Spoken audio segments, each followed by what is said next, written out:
Good morning. Today's April 17th, and we're reading 1 Samuel 25 through 27. We begin with the death of Samuel, the only man who was judge, priest, and prophet in Israel. Throughout his life, we see faithfulness to God. All Israel gathered to mourn and show respect for Samuel. Next, we see David and his 600 men going into the wilderness. In their work, they were also providing protection for those in the area. They're hungry, and they send men to ask for provisions from Nabal. Nabal was wealthy in sheep and goats, but not in character. He scorns David, returning evil for good. "Surely in vain I have guarded all that this man has," replies David. He and his men gird their swords, preparing to wipe out Nabal and his workers for refusing to feed them. Word of this comes to Nabal's wife, Abigail, who, knowing her husband's foolishness, quickly makes a plan to honor David and save her home. She sends food gifts ahead, and when she meets David, she asks him for forgiveness.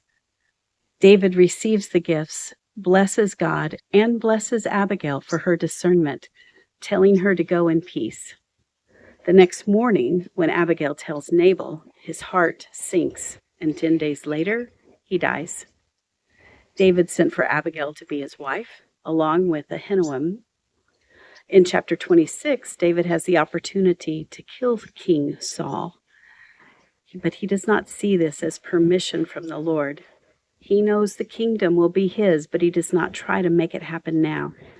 His self-restraint is a stark contrast to King Saul's paranoia.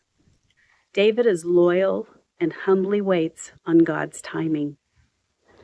In chapter 27, the waiting begins to wear on David, bringing him to despair. When we focus on the circumstances we can see, instead of on the words and faithfulness of God, despair is the result. But it does not derail him. In fact, tomorrow we'll look at some of his writings and reflections from this time and see how he overcomes his despair. What did you see about God in today's reading? I'm continually reminded that he has a plan, he is working out his plans, and he will accomplish all that he has purposed to do. We have the privilege of choosing to trust him, regardless of difficult circumstances, because he truly is King of our world and King of the universe. Enjoy your reading of his word today. We'll see you tomorrow.